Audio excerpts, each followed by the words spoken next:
Hey guys, welcome back to the Got Fishing Podcast. We're already at episode number 9. Really appreciate you guys tuning in for this. Really been excited about doing this podcast. I got a really cool guest with us today. It's going to be a fun podcast. Probably won't be a real long one, but it's definitely going to be a good one. We have one podcast left. This is episode 9. We've got one left in our season, so make sure that you're on the lookout for our 10th one with Mike Pena.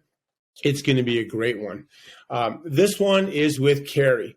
Cari Batha is our marketing coordinator here at Got Fishing.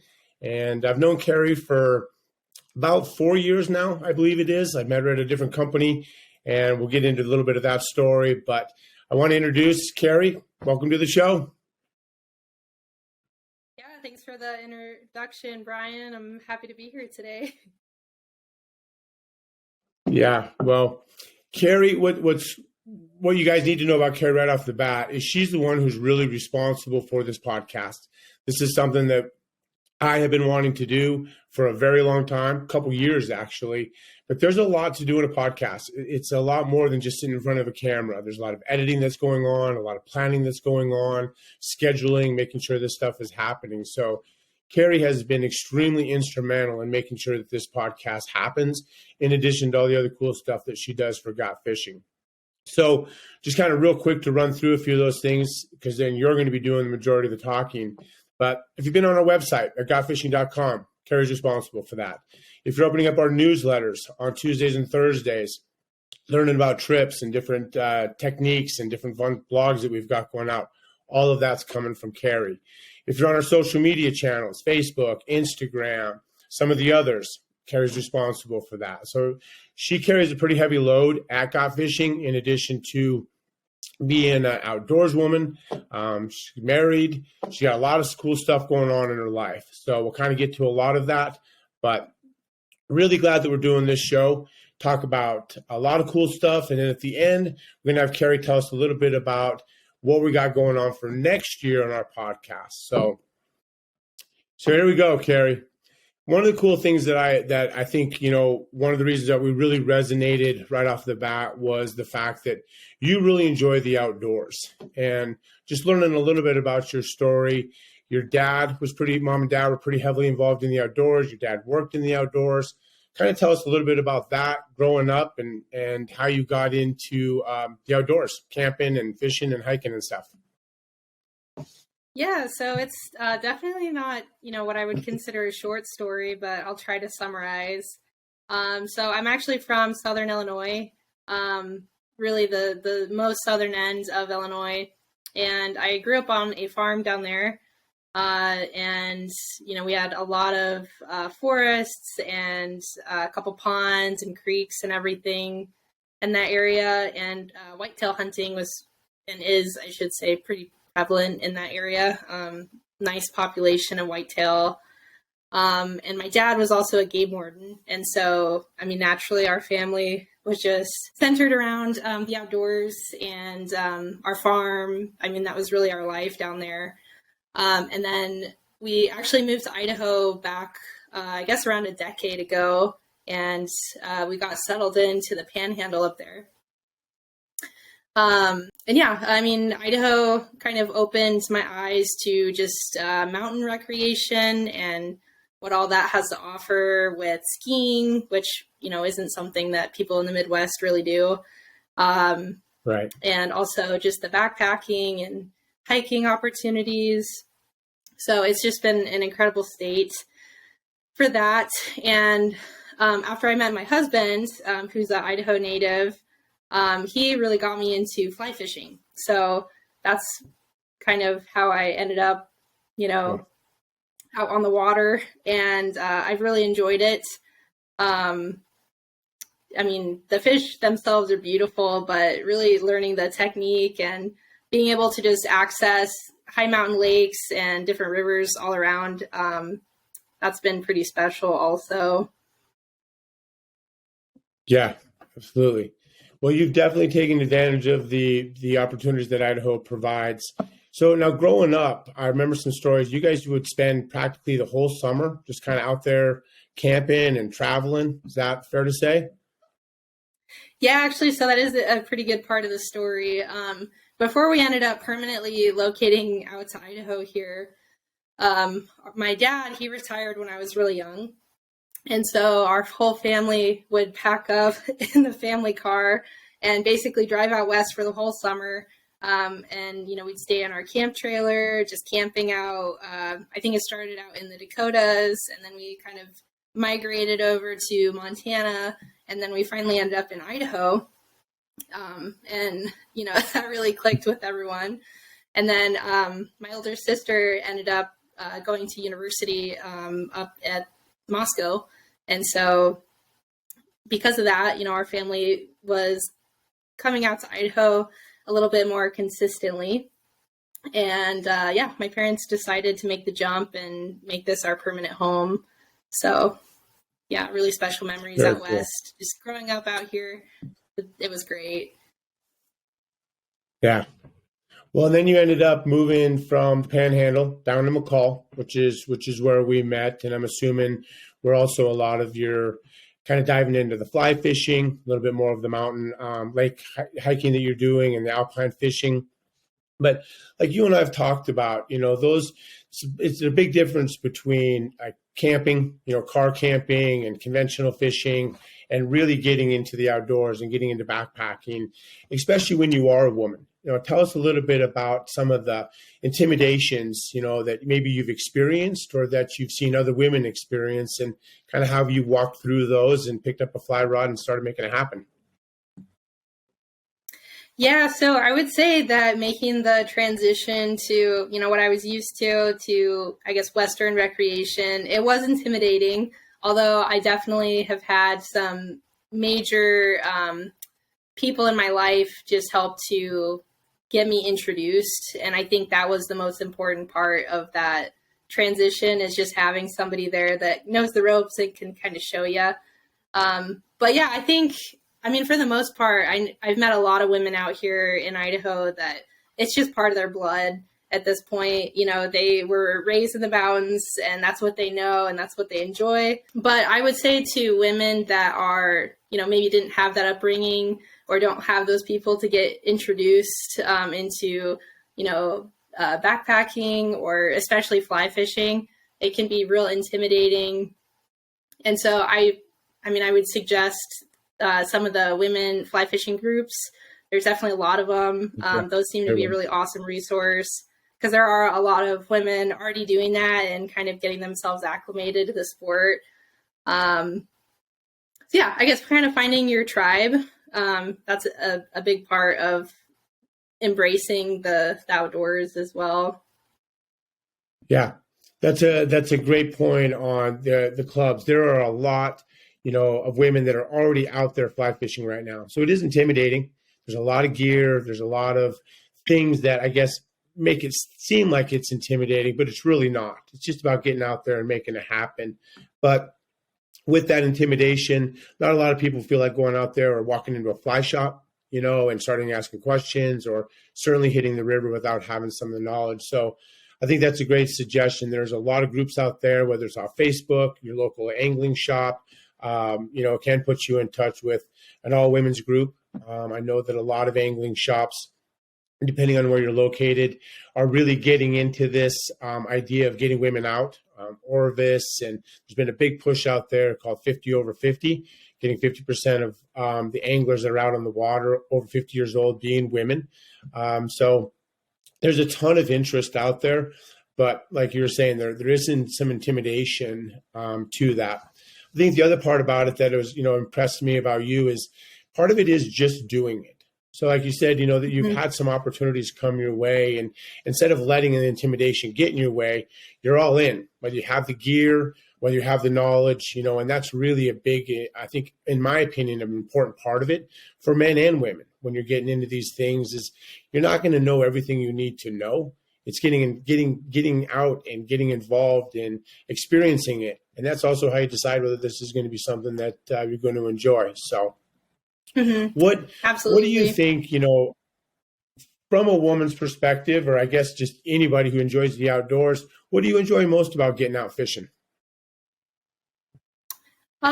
It's certainly one of the more tranquil outdoor activities that you can enjoy. Just being around water is good for people and, mental health. So that's, been a really big reason. But also some of the places that it takes you. This last summer, my husband and we went out to probably 3 or 4 different high mountain lakes and, took some nice little hikes to get out there. A couple times got lost along the way, nothing serious, but, just trying to find where this little lake exists or if it exists at all. And getting out there and being able to fish and just see kind of what's in it. A lot of times it led us to little cutthroats or rainbows or cutbows.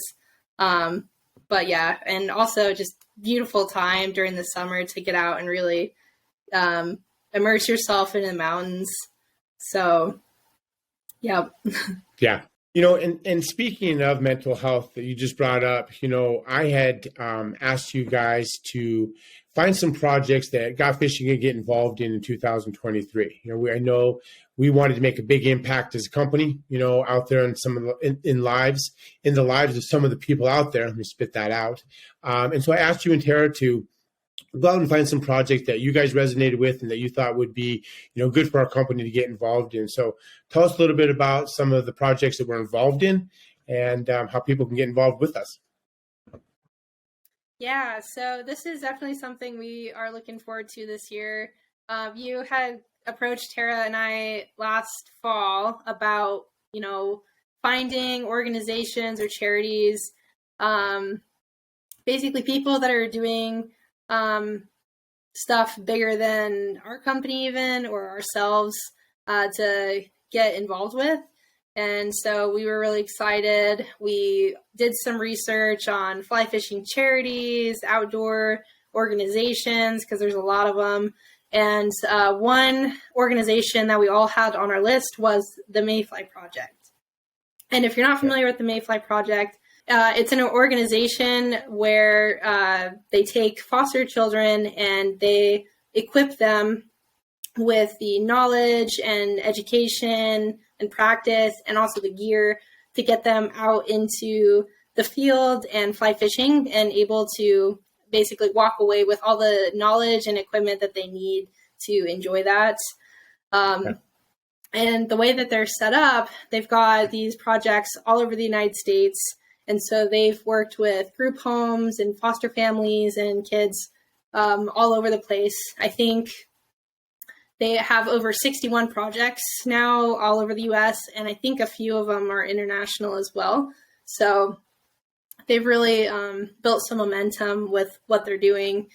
And so to get involved, we wanted to do something that really made a difference in their world. So a couple things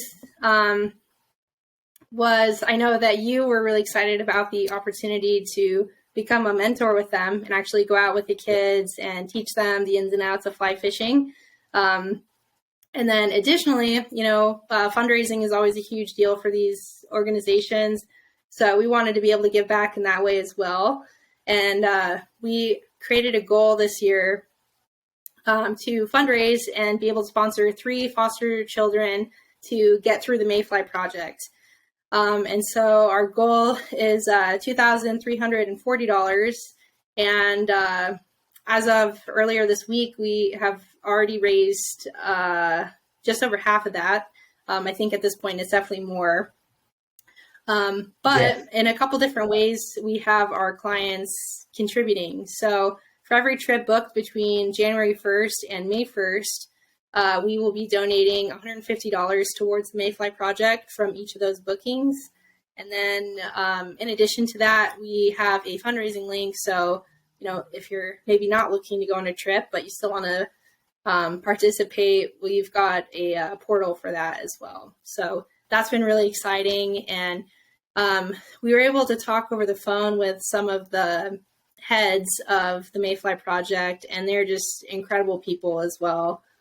They've got some people, Jess and his wife, that started it down in Arkansas. And then they also have some of their facilitators up in Coeur d'Alene that we've been able to connect with. And that's just been amazing. Yeah. No, a really incredible project, incredible organization that really has done a great job of, spreading, like you were saying, spreading all throughout the United States and international. They have a lot of projects going on, and they're Hmm. affecting a lot of lives. So this is a project Yeah. that is well heeled. They've got some really smart people behind it. They're very well organized, and this money is going directly back to the kids. And what I really liked about it is there's a lot of when you guys brought it, I thought, wow, this really does make a huge impact, because there's a lot of, you know, do good situations where people take kids, disadvantaged kids, maybe adults that are struggling, out for a day, to help them experience. There's nothing wrong with that. That's great. We've done some stuff with some wounded veterans, and it's a ton of fun. What I really liked about this project was the fact that it was 5 different sessions, and that these kids left with all the gear. I mean, just really no Hmm. excuses. You know how to do this. You know how to cast. You know how to fish. And now here's all the gear that you're going to need in order to do it. So I thought that was pretty cool that they took it to that extent, and then for us to be able to get involved. And yeah, me personally, I love working with kids. I love the opportunity to especially help out kids. Life can be tough enough on people. And certainly these kids have had a hell of a rough start, rougher start than most of us could even comprehend, being passed around from family to family and really, truly not feeling loved. And I'm being told that they're loved and appreciated to only be passed on, within maybe a month to a few months to another family. So these are special kids that didn't ask for this situation, and to get them into the outdoors and to have them kind of appreciate the stuff that we don't necessarily take for granted. I mean, I think we really do appreciate it, but you sometimes forget how healing the outdoors and the water, like you so eloquently said, can be. So really, really excited when you guys brought that project. We're trying to make a big impact. And once we get these 3 kids sponsored, we're going to move right on to another project. There's a trailer that's needed up north in Coeur d'Alene, and some sponsorships that need to happen over, I think, in Idaho Falls area. So Hmm. we'll keep this thing going, and hopefully, people can continue to get involved. And just know that when you're booking a trip with us, some of your money is going to a really good organization that's making an impact on kids' lives. So you should feel good about that as well. Um, you know, when you came on to Got Fishing, we met at another company that I'd come in to help get situated, and you were a huge part of getting that company kind of off the ground and into a good spot where we could move over to Got Fishing. Tell us a little bit about, what you think makes Got Fishing as a booking agency different than some of the others that are out there. Because you and Tara are really responsible for kind of that back end stuff that you don't really see in a lot of booking agencies. So tell us a little bit about what you feel after being in this industry for a little while makes us different than the rest of them out there. Yeah, so I remember when you had approached me about coming over and working with Got Fishing, and I definitely thought it was exciting.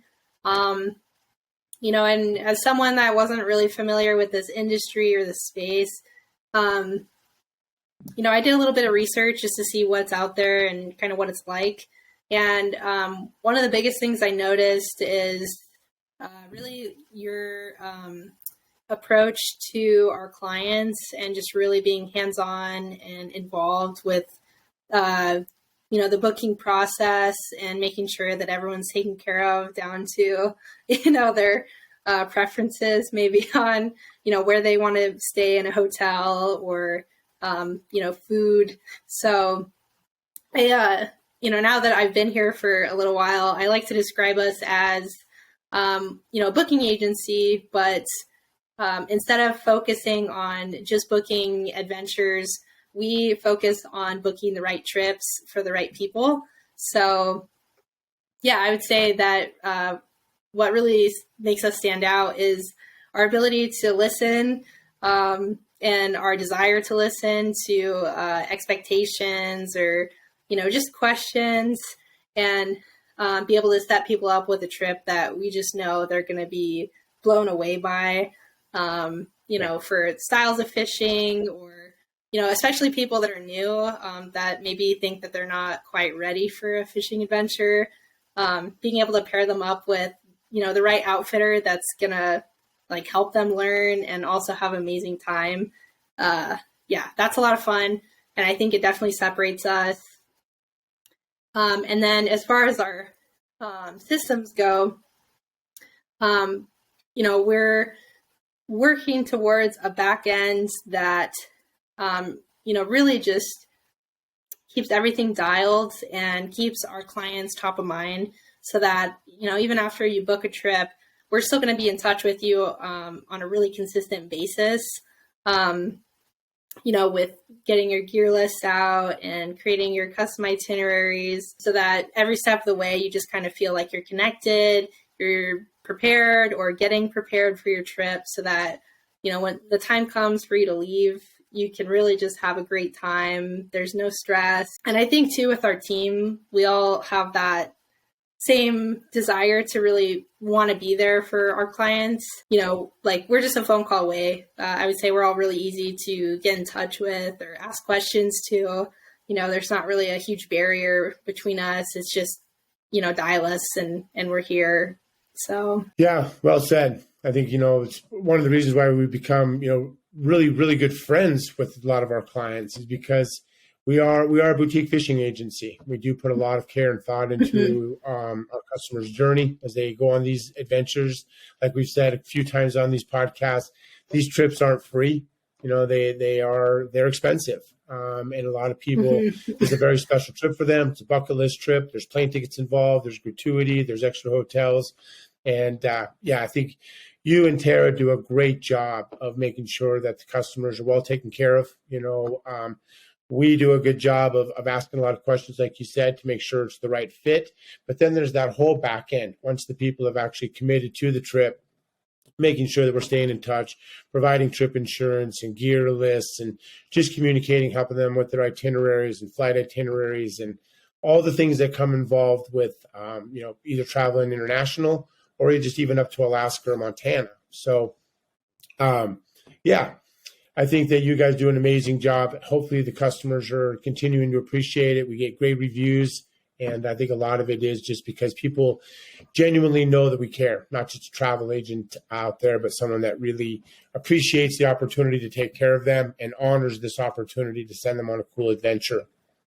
So we're really, really at Got Fishing lucky to have you on the team. I think you're an absolute savage in the areas that you are helping us out in and many, many other areas. But particularly this podcast. I mean, you've really done an amazing job with this. No background. I think that's one of the cool things when you take a look at some of the stuff that Cari's done. There's no formal background here. And I actually love that. I really, truly believe that the best way to learn something is to get in and make it happen. You can be told how to do something, but it's actually getting in and doing it is where you learn. And then you match that with someone who really cares and has some talent. And, take a look at our website, take a look at some of the stuff that we have. So I mean it when I say we're really lucky to have you on the team, and you are one of the things that makes Got Fishing really, really different. But with this podcast, which I'm very grateful that we have going on, tell us a little bit about what the viewers and the listeners can expect on season 2. We got one more podcast, like I said at the beginning, with Mike Pena next week. Everybody needs to check that one out. It's going to be really great. Yeah. But after that, we're going to take a little hiatus. And when we come back, what can people expect? What are we going to be doing? Yeah, so that's super exciting. We've got big plans for season 2. And I would say it's kind of a 2-part answer. So, we started this podcast kind of with the intent that it was going to get better. We were going to become more proficient with hosting and, getting people on to, just talk about amazing stuff and amazing places and, I guess, just all kinds of different people. But get it started. Yeah, we got to start somewhere. That was kind of the goal. So for season 2, though, we are excited because we are focusing on the Got Fishing podcast to kind of evolve into more of an immersive experience. So we're hoping to do much more on-site podcasting with people face-to-face. So we've got some really incredible places mapped out to go and make that happen. And also with that, some amazing guests. So I guess you're not really sure where we're going to be at next season, but we're going to be all over the place. And then the second part of this is really cool places. Yeah. So the second part of this is really going to be what you guys want to listen to and, what you guys want to learn or hear or who you want to meet. So we want to make it just as special for our audience to really have that input. And I guess kind of like I alluded to earlier, we're really easy to get in touch with. So if you've got ideas or there's specific topics or places that you want us to talk about or learn about, if we can make a podcast happen, that's what we want to do. So if you're watching this on YouTube, definitely comment about anything that you want to see or hear more of. And then, if you're listening to this, you can email us. And if you send an email, I'm more than likely to get it. So our email is info@gotfishing.com. So we're serious. Email us or comment. And yeah, we want this content to be applicable to you too. So yeah. Yeah, well said. There's a lot of fishing podcasts out there for sure. Talk about a lot of different stuff, and there's a lot of good ones out there. And so we could take a guess at what people want to hear about, but I think, asking the listeners and the viewers what they would be interested, more women on the podcast, talk about more of the adventure aspect of it. Let us know. We'd love to bring it. So, Cari, it was awesome having you on this podcast. I'm really, really glad that we did it. And again, just thank you for everything that you do for Got Fishing. Thank you for all of the cool stuff that you've helped bring to the table with our service, because that's a huge part. We're a big believer that we're only as great as the service that we're providing out there. And I really appreciate the fact that you buy into that mentality and been a big part of pushing that forward. So thanks for being on the Got Fishing team. Definitely plan on having you back on the podcast, and looking forward to a great 2023. Thanks. Yeah, well, thanks for having me on this side of the podcast. It's different, but it's been a lot of fun. Absolutely. Okay, stay tuned for our next one, and thanks, guys.